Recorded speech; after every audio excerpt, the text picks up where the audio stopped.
इस हमले के तुरंत बाद हमारे प्रधानमंत्री श्री नरेंद्र मोदी जी ने तीनों सेनाओं के प्रमुखों की एक उच्च स्तरीय बैठक की और उन्हें 22 अप्रैल 2025 को जम्मू कश्मीर के पहलगाम क्षेत्र में एक अमानवीय और कायराना आतंकी हमला हुआ।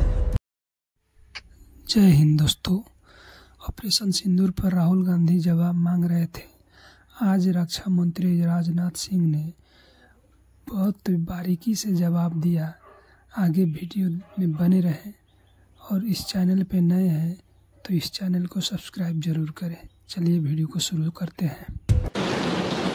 अध्यक्ष महोदय, सबसे पहले मैं इस सदन के माध्यम से मैं देश के उन वीर सपूतों को, उन बहादुर सैनिकों को नमन करता हूं जिन्होंने की राष्ट्र की सीमाओं की रक्षा के लिए जब भी आवश्यकता पड़ी है अपना बलिदान देने में वह पीछे नहीं रहे हैं।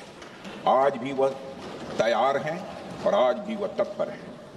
साथ ही मैं उन सैनिकों की स्मृति को भी अध्यक्ष महोदय नमन करता हूं जिन्होंने की भारत की एकता और अखंडता सुनिश्चित करने के लिए अपना सर्वस्व बलिदान कर दिया और आतंकवाद के खिलाफ हमारी नीति का एक इफेक्टिव और डिसाइसिव डेमोन्स्ट्रेशन था।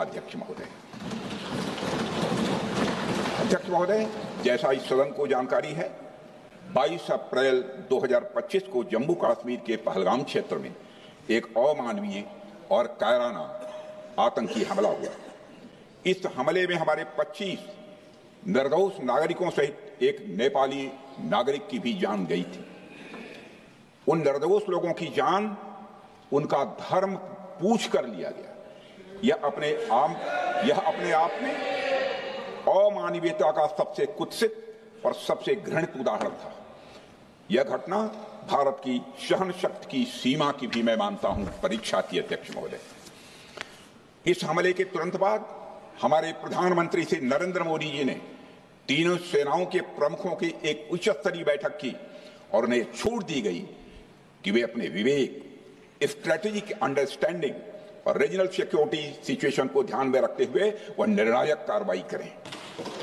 इसके बाद हमारे सैन्य नेतृत्व ने न केवल अपनी मैच्योरिटी दिखाई बल्कि उस स्ट्रेटेजिक विजडम का भी परिचय दिया जिसकी उम्मीद भारत जैसी एक रिस्पॉन्सिबल पावर से की जाती है।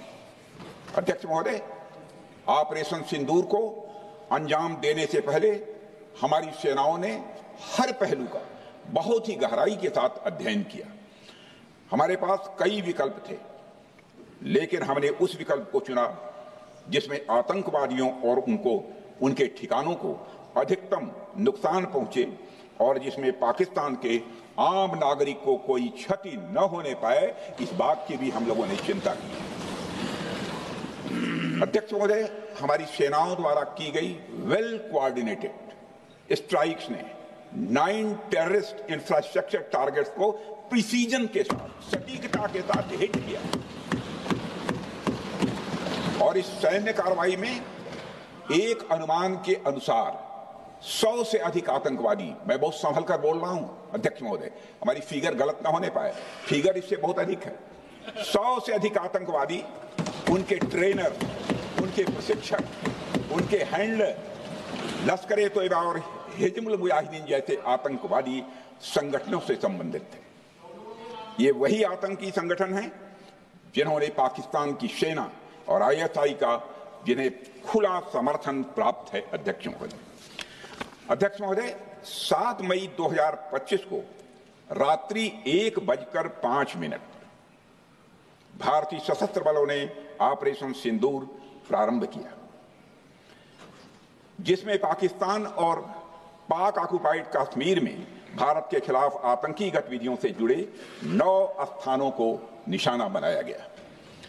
इसमें POK के मुजफ्फराबाद में सवाई नाला और सैयदना बिलाल कैंप, कोटली में मस्जिद अब्बास व मसबर रहील शाहिद कैंप, कोटली में गुलपुर कैंप, भिम्बर में बरनाला कैंप, कोटली में अब्बास कैंप और पाकिस्तान के पंजाब प्रांत में बहावलपुर, मुहिदके और सरजाल और मेहमुना जोया शामिल थे। इनमें से 7 आतंकी शिविरों को भारतीय सेना ने पूरी तरह से नष्ट कर दिया। जबकि भारतीय वायुसेना ने मुरीदके और बहावलपुर को नेस्त नाबूद किया, जो लश्कर-ए-तोयबा और जैशे मोहम्मद के केंद्र हैं। पूरा ऑपरेशन मात्र, अध्यक्ष महोदय, जानकर पूरे सदन को प्रसन्नता होगी कि विदिन 22 मिनट्स पूरा ऑपरेशन समाप्त हो गया और हमने आतंकवादियों को उनके घर में घुसकर मारा। सशस्त्र बलों ने हमारी माताओं और बहनों के सिंदूर का बदला लिया और प्रत्येक भारतीय इस भावना से ओत-प्रोत हो गया। अध्यक्ष महोदय, उन्होंने इलेक्ट्रॉनिक वॉरफेयर से जुड़ी टेक्नोलॉजीज का भी सहारा लिया। अध्यक्ष महोदय, उनके निशाने पर हमारे भारतीय वायुसेना के अड्डे, थल सेना के एमिनिशन डिपोज, हवाई अड्डे और मिलिट्री कैंट थे। अध्यक्ष महोदय, यह कहते हुए मुझे गौरव की अनुभूति हो रही है कि हमारे air defence system, counter drone system और इलेक्ट्रॉनिक इक्विपमेंट्स ने पाकिस्तान के इस हमले को पूरी तरह से नाकाम कर दिया। यह क्यों रुका, इसका पहले ही मैं पूरी तरह से वर्णन कर चुका हूं। अध्यक्ष महोदय, मैं नेता प्रतिपक्ष को बहुत सम्मान के साथ कहना चाहता हूं कि कृपया एक बार मेरा पूरा भाषण पूछ लें। आपको प्रश्न पूछने की पूरी आजादी है, आप पूछ सकते हैं, मैं उसका उत्तर दूंगा। अध्यक्ष महोदय, 10 मई की सुबह जब भारतीय वायुसेना ने पाकिस्तान की मल्टीपल एयरफील्ड्स पर करारा प्रहार किया तो पाकिस्तान ने हार मान ली और हॉस्टिलिटी रोकने की उन्होंने पेशकश की। यह पेशकश इस कैबिनेट के साथ स्वीकार की गई हम लोगों के द्वारा कि यह ऑपरेशन केवल पाज किया गया है, स्थगित किया गया है। यह ऑपरेशन समाप्त नहीं हुआ है। अध्यक्ष महोदय, अगर पाकिस्तान की ओर से भविष्य में कोई भी मिस एडवेंचर हुआ तो यह ऑपरेशन, अध्यक्ष महोदय, मैं सदन को आश्वस्त करना चाहता हूं, दोबारा प्रारंभ हो। महोदय, किसी भी देश में जनता सत्ता पक्ष को और विपक्ष को अलग अलग दायित्व सौंपती है, दोनों को अलग अलग दायित्व, और हेल्दी डेमोक्रेसी में तो स्वाभाविक है।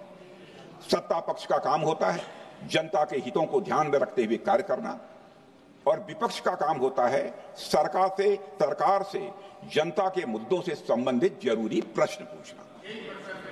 ऑपरेशन सिंदूर क्यों शुरू किया गया, इसकी जानकारी पहले भी दी गई है और आज भी मैंने सदन को दी है। अध्यक्ष महोदय, कभी कभी हमारे प्रतिपक्ष के लोग ये पूछते रहे हैं कि हमारे कितने विमान गिरे।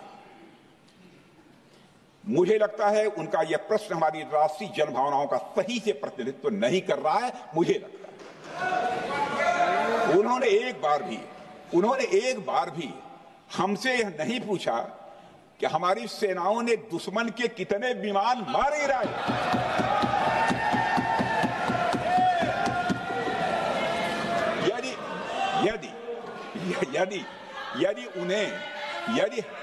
यदि उन्हें प्रश्न पूछना ही है अध्यक्ष महोदय, तो उनका प्रश्न यह होना चाहिए, क्या भारत ने आतंकवादी ठिकानों को तबाह किया?